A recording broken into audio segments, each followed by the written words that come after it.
দেখায়, দেখায় না? কোরআন কি সঠিক পথ দেখায় না? এই কোরআন আবার ব্যাঠিক পথেও পরিচালনা করে। এই কোরআনের ব্যাখ্যা, এই কোরআনের শিক্ষা, এটা যদি আপনি সঠিক ভাবে নেন তাহলে এই কোরআন আপনাকে জান্নাতের পথ দেখাবে।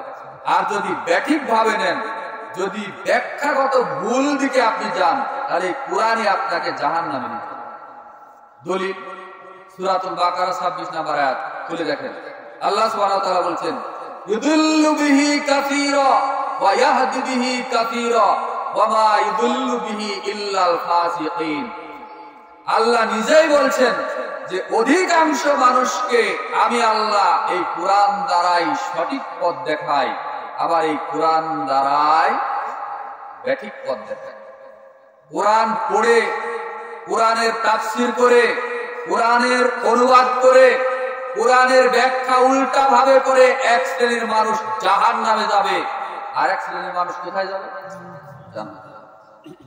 বলছিলাম যেরকম দ্বীনি মাজলিসে উপস্থিত হয়ে যেটা ভালো আলোচনা, উত্তম কথা, সেটাকে গ্রহণ করবেন ইনশাআল্লাহ।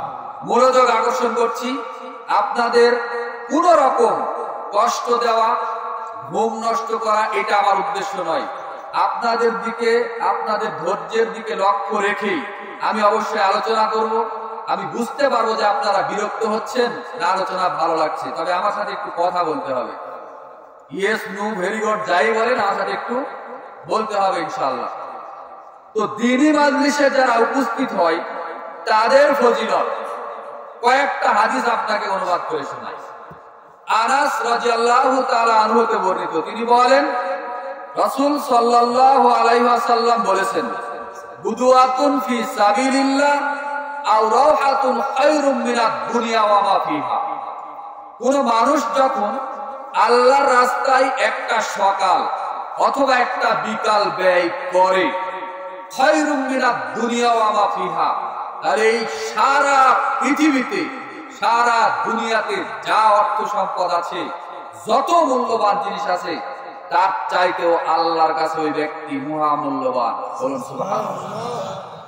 যে হাদিসটি পাবেন সহিহুল বুখারীতে 2792 নম্বর হাদিস। এই হাদিসটি মিশকাতুল মাসাবির মধ্যে পাওয়া যাবে 3792 নম্বর হাদিস। হাদিস তো সহিহ বুখারীর মধ্যে বিদ্যমান।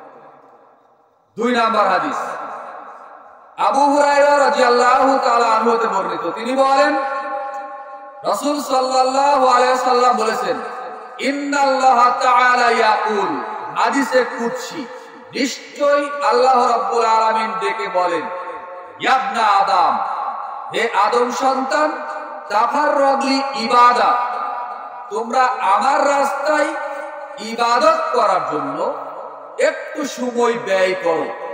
দিন রাত কত ঘন্টা? কথা বলেন, কত ঘন্টা? দিন রাত 24 ঘন্টা।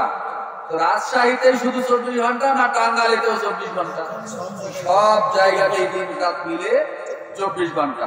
তো আল্লাহ সুবহানাহু ওয়া তাআলা হাদিসে কুদসিতে এটাই বলছেন, ইয়া ইবনা আদম, হে আদম সন্তান, তাফাররাগলি ইবাদা, তোমরা আমার ইবাদতের জন্য একটু সময় ব্যয় করো।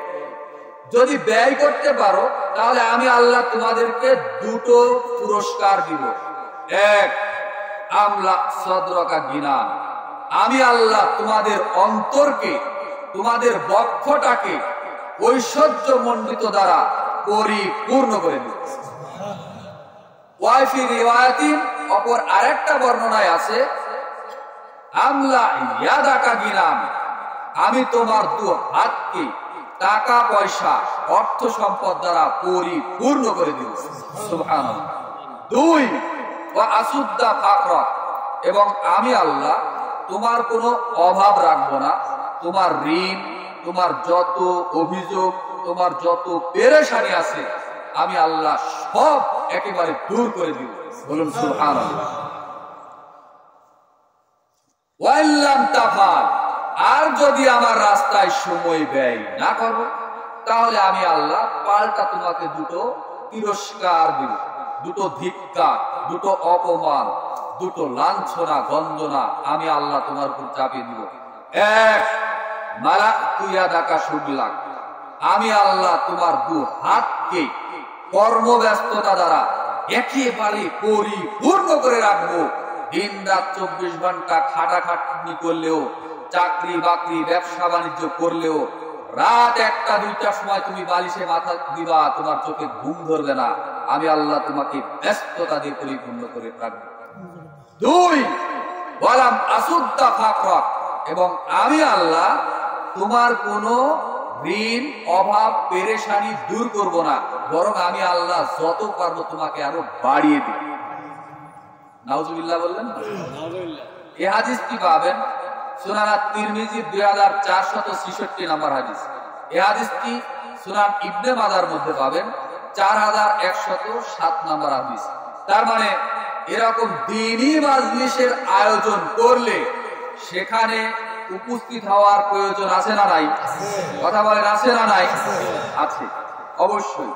তবে যেখানে হকপন্থী আলেম, যারা আহলুল হাদিস, যারা সালাফি আকীদার আলেম বক্তা আসবে, যেখানে যতই ব্যস্ততা আপনার থাক, আপনি ছুটে চলে যাবেন সেখানে।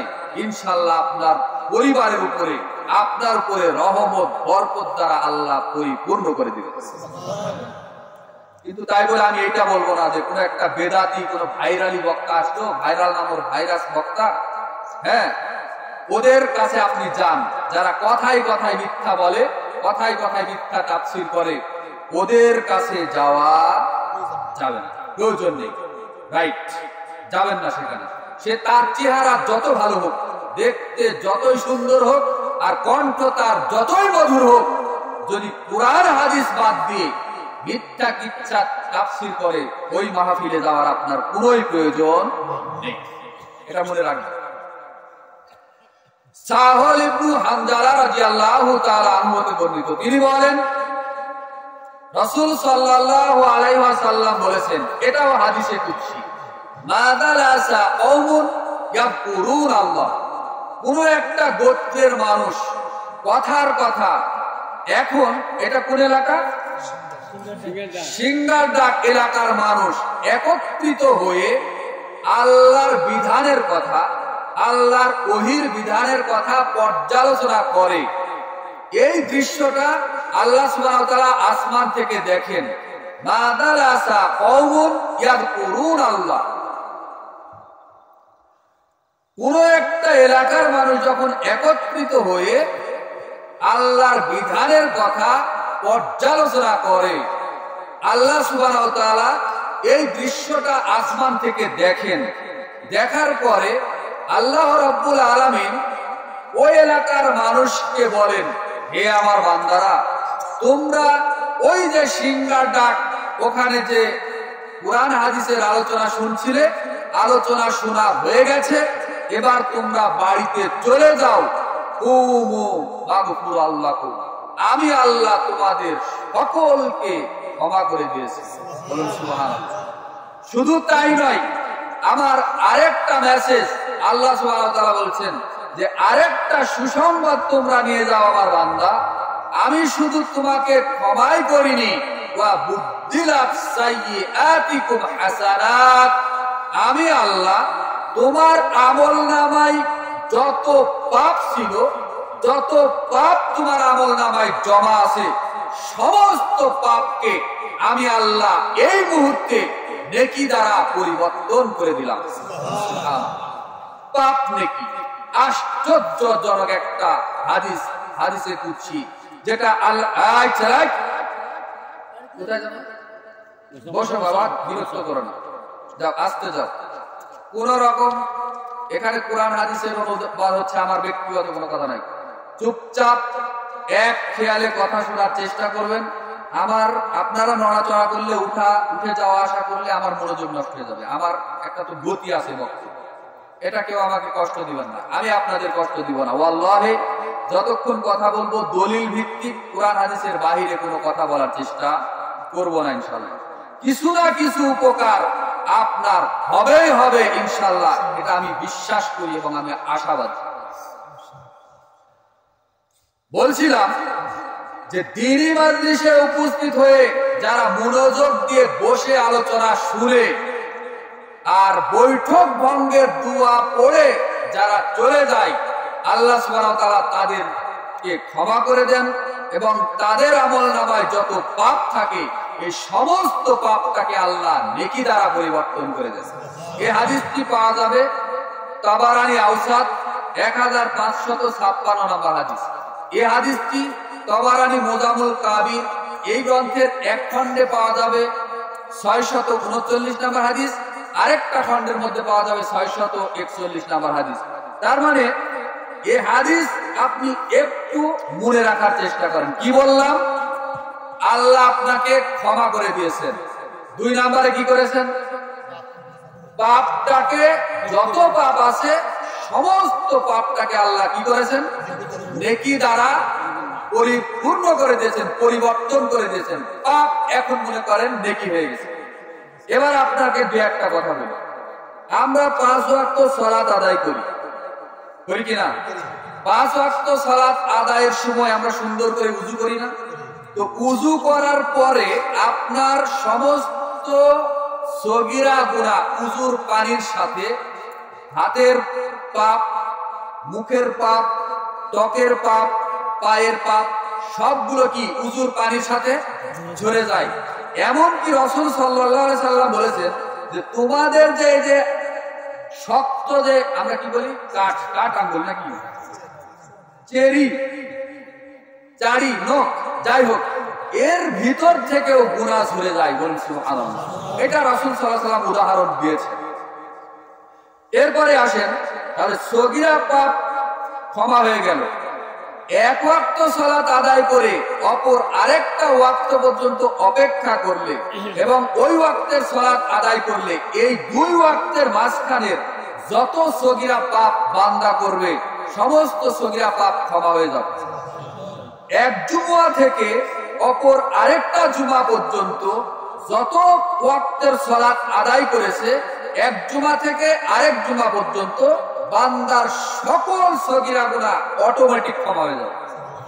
প্রত্যেক সোমবার এবং বৃহস্পতিবার আমাদের আমলনামা আল্লাহর কাছে পেশ করা হয়। এটা তো আপনারা জানেন নাকি? আচ্ছা, এই সোমবার এবং বৃহস্পতিবার যত মানুষ 5 ওয়াক্ত ফরজ সালাতের হেফাজত করে, অর্থাৎ 5 ওয়াক্ত নামাজ পড়ে, এরা যদি কেউ শিরক না করে আল্লাহর সাথে, তাহলে যত পাপ এদের আমলনামায় থাকবে আল্লাহ সবগুলো ক্ষমা করে দিবেন সপ্তাহের এই 2 দিন।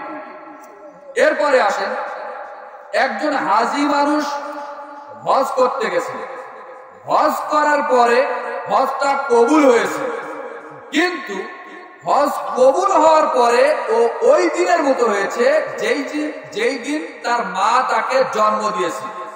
একজন সদ্য প্রস্ফুটিত বাচ্চা জন্মগ্রহণ করার পরে যেমনটা নিষ্পাপ থাকে, তার আমলনামায় যেমন কোনো পাপ থাকে না, নিষ্পাপ থাকে, বেগুনাহ, ঠিক একটা কবুল হাজির ওই রকম অবস্থা হয় যে তার কোনো আমলনামায় পাপ থাকে না, নিষ্পাপ শিশুর মতো। আর হজের কোনো নেকি নেই। অন্যান্য ইবাদতের অনেক নেকি রয়েছে, যেমন 5 ওয়াক্ত ফরজ সালাত আদায় করলে, জামাতে সালাত আদায় করলে সালাতের নেকি আছে না 25 থেকে 27 গুণ নেকি আছে। তো এইরকম হজের কোনো নেকি নেই। হজের নেকি একটাই, ডাইরেক্ট জান্নাত। সুবহানাল্লাহ। এতক্ষণ ধরে যে কথাটা বললাম, এত কিছু করার পরেও, লোকটা জান্নাতি হওয়ার পরেও তার কি পাপ নেকি হয়েছে? কথা বুঝতে পারেনি মনে হয়। তার আমলনামার পাপ তো ক্ষমা হয়েছে, সে নিষ্পাপ, ঠিক আছে, কিন্তু যদি পাপ থেকে থাকে ওই আমলগুলো করার কারণে তার পাপটাকে নেকি হয়েছে? হয়নি। তাহলে নেকি, পাপটাকে নেকি করার জায়গা আসমানের নিচে জমিনের উপরে একটাই, সেটা হলো এরকম দ্বীনি মাজলিসের আয়োজন। কথা বুঝতে পারেননি মনে হয়। আপনার আমলনামায় ধরেন এই মুহূর্তে যে জমিন থেকে আসমান পর্যন্ত ফাঁকা মহা শূন্য স্থান, সব শুধু পাপ আর পাপ, পাপ আর পাপ, কোনো নেকি নেই। এই পাপটাকে যখনই আপনি এই দ্বীনি মাজলিসে বসে আলোচনা শুনবেন, বৈঠক ভঙ্গের দোয়া পড়ে এখান থেকে উঠবেন, তাহলে এই সমস্ত সমস্ত পাপটা নেকি দ্বারা পরিবর্তন হয়ে যাবে। এটা হলো দ্বীনি মাজলিসের দিক। আরেকটি আবু হুরায়রা এবং আবু সাঈদ আল খুদরি রাদিয়াল্লাহু তাআলা আনহুমা, এই দুইজন সাহাবী একই হাদিস বর্ণনা করছেন। মাদালাসা কওমুন ইয়াযকুরুনাল্লাহ আযজা ওয়া জাল্লা। কোন একটা গোত্রের মানুষ, এলাকার মানুষ যখন এক জায়গায় হয়ে কোরআন হাদিসের পর্যালোচনা করে, ইল্লা হাসাতুহুমুল মালায়েকা, ওই জায়গাতে আল্লাহর রহমতের ফেরেশতারা পাখা দ্বারা ঘিরে নেয়। বলুন সুবহানাল্লাহ। এখন আমাদেরকে কে ঘিরে নিয়ে আসে? আল্লাহর রহমতের ফেরেশতারা ঘিরে নিয়ে আসে। ইল্লা হাসাতুহুমুল মালায়েকা ওয়া গাশিয়াতুহুমুর রাহমা, রহমতের চাদর দ্বারা এই পুরো সিংহাটা যত দূর পর্যন্ত মাইকের আওয়াজ যাচ্ছে তত দূর পর্যন্ত এখন ঘিরে নিয়ে আসে। সুবহানাল্লাহ। ওয়া গাশিয়াতুহুমুর রাহমা ওয়া নাযালাত আলাইহিমুস সাকিনা, এবং এই পুরো এলাকার মধ্যে আল্লাহর পক্ষ থেকে শুধু শান্তি আর শান্তি আর প্রশান্তি অবতীর্ণ হতে আছে। বলুন সুবহানাল্লাহ। এই হাদিসটি পাওয়া যাবে সহিহ মুসলিমের মধ্যে 2700 নম্বর হাদিস। বলুন সুবহানাল্লাহ। আরেকটা কাসের বিন কায়েস রাহিমাহুল্লাহ, তিনি বলছেন যে আমি সিরিয়ার রাজধানী দামেস্কের একটা মসজিদে আল্লাহ রাসূলের সাহাবী আবু দারদা রাদিয়াল্লাহু তাআলা আনহুর কাছে বসে আছি। হঠাৎ একজন লোক, আগন্তুক লোক আসলো। আসার পরে আবু দারদা রাদিয়াল্লাহু তাআলা আনহুকে জিজ্ঞাসা করছে যে, হে আল্লাহ রাসূলের সাহাবী আবু দারদা, আমি আল্লাহ রাসূলের শহর মদিনা থেকে আপনার কাছে এসেছি শুধুমাত্র একটা হাদিস জানার জন্য। বলেন তো কয়টা হাদিস জানার জন্য? একটা। আপনাকে এটাও বলি, মদিনা থেকে সিরিয়ার রাজধানী দামেস্ক আর আবু দারদা রাদিয়াল্লাহু তাআলা আনহু যেই মসজিদে আছে সেখানকার দূরত্ব প্রায় 1300 কিলোমিটার। কত কিলোমিটার? 1300 থেকে 400 কিলোমিটার। এই প্রায় 1300-1400 কিলোমিটার রাস্তা অতিক্রম করে একটা হাদিসের ইলম অর্জন করার জন্য গেছে। সুবহানাল্লাহ। আর এই এলাকায় কতদিন আগে থেকে মাইকিং, প্রচারিং, বিজ্ঞাপন কত কিভাবে দাওয়াত দেওয়া হয়েছে, তবুও কয়শো মানুষ আপনারা এখানে আছেন? বলেন।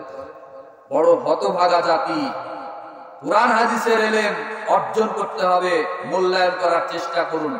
বলছিলাম, ওই ব্যক্তি বলল, হে আবু দারদা, আপনি আমাকে আল্লাহ রাসূলের একটা হাদিস শোনান, যে কথাটা আল্লাহ রাসূল বলেছেন হুবহু একই কথা আপনার মুখ থেকে জানতে চাই, যেহেতু রাসূল সাল্লাল্লাহু আলাইহি ওয়াসাল্লাম বেঁচে নাই।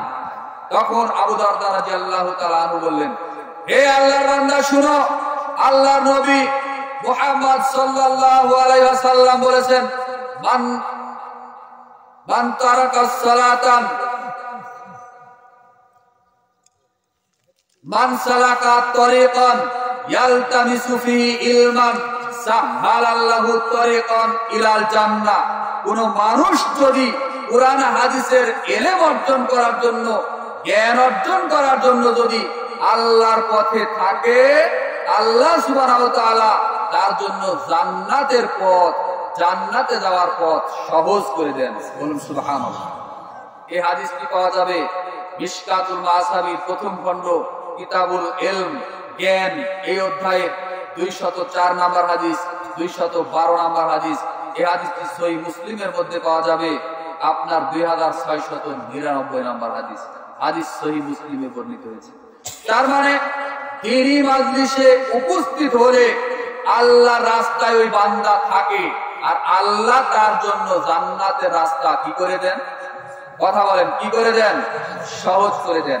আরেকটা, আনাস ইবনে মালিক রাদিয়াল্লাহু তাআলা আনহু, তিনি বলছেন রাসূল সাল্লাল্লাহু আলাইহি সাল্লাম বলেছেন, মান খারাজা তালাবাল ইলমি ফাহুয়া ফি সাবিলিল্লাহি হাত্তা ইয়ারজিউ। যে ব্যক্তি জ্ঞান অর্জনের জন্য, যে ব্যক্তি কুরআন হাদিসের ইলম অর্জন করার জন্য ঘর থেকে বের হয়, বাড়ি থেকে বের হয়, সে আল্লাহর রাস্তায় ততক্ষণ পর্যন্ত থাকে যতক্ষণ না পর্যন্ত সে বাড়িতে ফিরে যায়।